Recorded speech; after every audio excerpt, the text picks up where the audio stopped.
January 28, 2026. 3 days after his biggest win in years, Patrick Reed just made an announcement that's sending shockwaves through professional golf.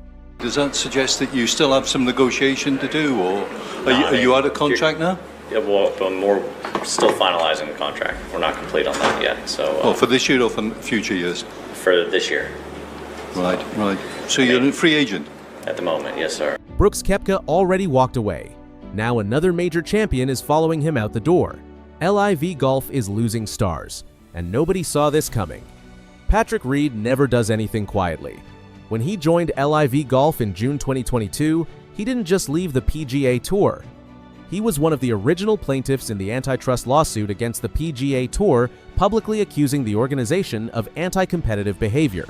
He took the Saudi money and became one of LIV's most outspoken defenders. For 4 years, Reed was all in.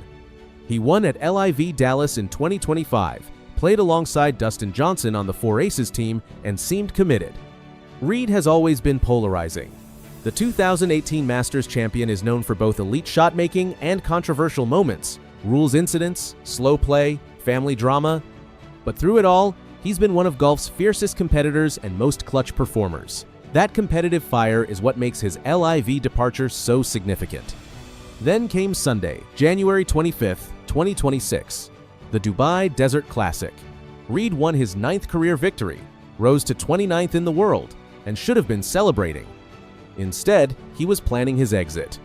After his win, he hinted he wasn't under contract with LIV for 2026. That proved the signal. 3 days later, the bombshell dropped. Patrick Reed announced he was leaving LIV Golf immediately and returning to the PGA Tour. Not through some special program like Brooks Koepka, Reed would earn his way back the hard way, play the DP World Tour full-time in 2026, wait until September to compete in a PGA Tour event as a non-member. Full reinstatement wouldn't come until 2027.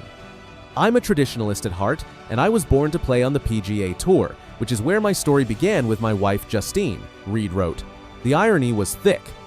The same man who sued the tour, who took guaranteed Saudi millions, who seemed to relish his villain status, was now calling himself a traditionalist.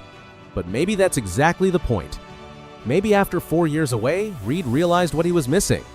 Reed's departure differs from Koepka's because he wasn't eligible for the returning member program. That pathway only applied to major winners since 2022. Reed won the Masters in 2018 before the cutoff. He faces the standard penalty, 1 year suspension from his last LIV event on August 24th, 2025. That means August 25th, 2026 is his earliest possible return date as a non-member who could accept sponsor exemptions or play Monday qualifiers.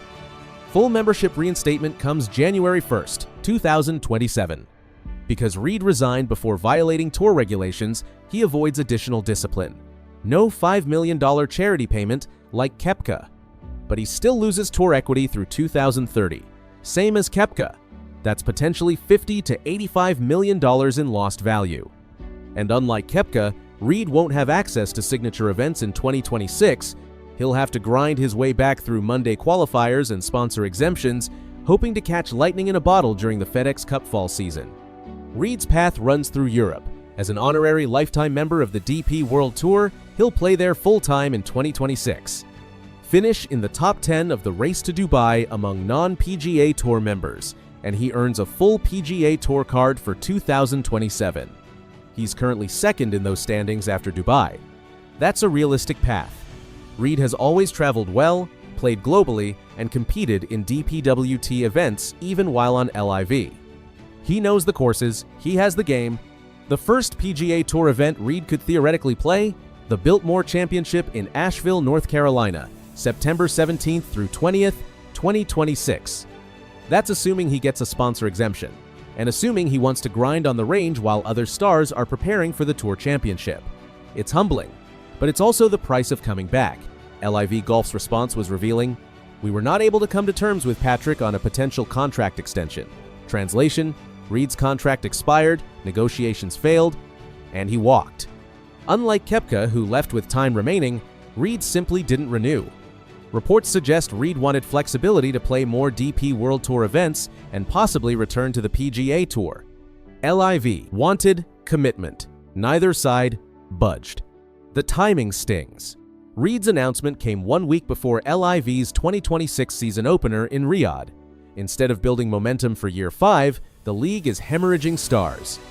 And Reed's spot on the 4 aces? Still unfilled. Dustin Johnson's team now consists of Johnson, Thomas Detry, and Thomas Pieters. That's a shell of what it was. In less than 6 weeks, LIV Golf has lost 2 major champions. Brooks Koepka in late December, Patrick Reed in late January, both high profile, both outspoken, both gone. The narrative LIV spent 4 years building is collapsing. Remember the pitch? Guaranteed money, shorter tournaments, team golf, more time with family. A revolution that would change professional golf forever. Players wouldn't grind, wouldn't qualify, wouldn't worry about cuts. Just show up, play 54 holes, collect checks. For a while, it worked. Phil Mickelson jumped first, reportedly for over $200 million. Dustin Johnson followed for similar. Then DeChambeau, then Koepka, then Reed. Then the biggest shock. Jon Rahm, the reigning Masters champion, left for reportedly $500 million or more. LIV assembled major champions and former world number 1s. At its peak, Koepka, DeChambeau, Rahm, Smith, Johnson, Mickelson, Reed, all under contract. The PGA Tour looked vulnerable, but the PGA Tour didn't collapse, it adapted. Prize purses increased dramatically, signature events with $20 million purses. Player equity program giving members ownership stakes worth tens of millions, and the best players stayed. Scottie Scheffler became dominant. Rory McIlroy won the 2025 Masters, his 5th major. Tiger Woods remained vocal in support. Meanwhile, LIV struggled. The official World Golf Ranking wouldn't award points. Players' rankings plummeted. Major championship spots got harder. The product never caught on. Shotgun starts felt gimmicky. Team golf made no sense. The 54-hole format felt incomplete. Koepka's departure signaled the shift. A 5-time major champion admitting family and competition brought him back. That money wasn't everything. That guaranteed contracts couldn't replace earning your place. Reed's exit confirms the trend. LIV isn't just losing players, it's losing the narrative. The idea that Saudi money could create a superior product is dead. After Koepka's announcement, the PGA Tour created the Returning Member Program, a one-time offer expiring February 2nd for 4 players: Koepka, Bryson DeChambeau, Jon Rahm, and Cameron Smith. All had won majors or the players since 2022. Koepka took the deal. The other 3 were asked at a LIV Media Day. Their responses: DeChambeau, I'm contracted through 2026, so excited about this year. Rahm, I'm not planning on going anywhere. I'm focused on LIV for this year and hoping my team can repeat as champs. Smith, I made a decision to come here, and I stand by it. All 3 committed to staying, for now, but notice the careful language.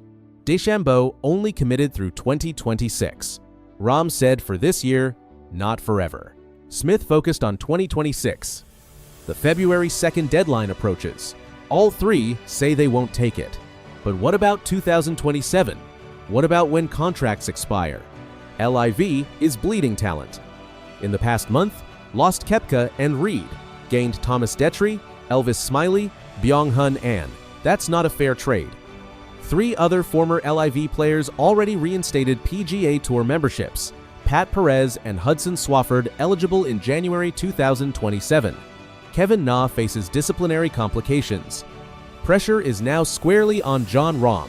He's the biggest name still with LIV, 2-time major champion, former world number 1, reigning LIV individual champion.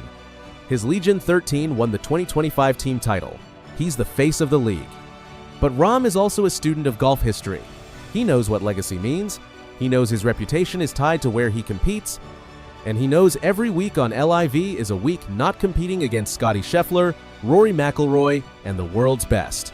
Rahm pledged fealty to the PGA Tour before joining LIV for $500 million. He's proven he'll change his mind when the price is right. Could he change it again? Could legacy trump money? The same questions apply to DeChambeau and Smith. DeChambeau built a massive YouTube following, but he's also a 2-time US Open champion who won dramatically in 2024.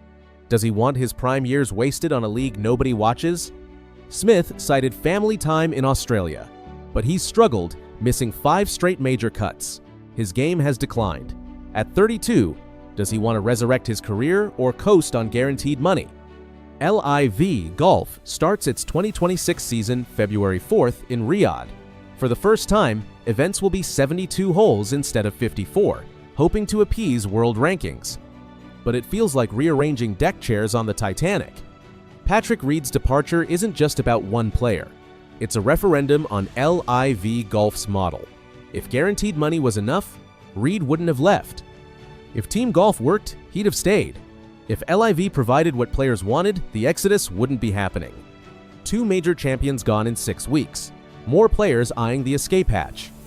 The PGA Tour, which looked vulnerable 2 years ago, is strengthened by stars who learned the hard way that not everything is for sale. The question isn't whether more LIV players will leave. It's when. And whether golf's civil war is ending not with negotiated peace, but with one side winning by attrition. Patrick Reed didn't deliver a blow to LIV Golf. He delivered the signal that the ship is sinking and smart players are heading for the exits while they still can.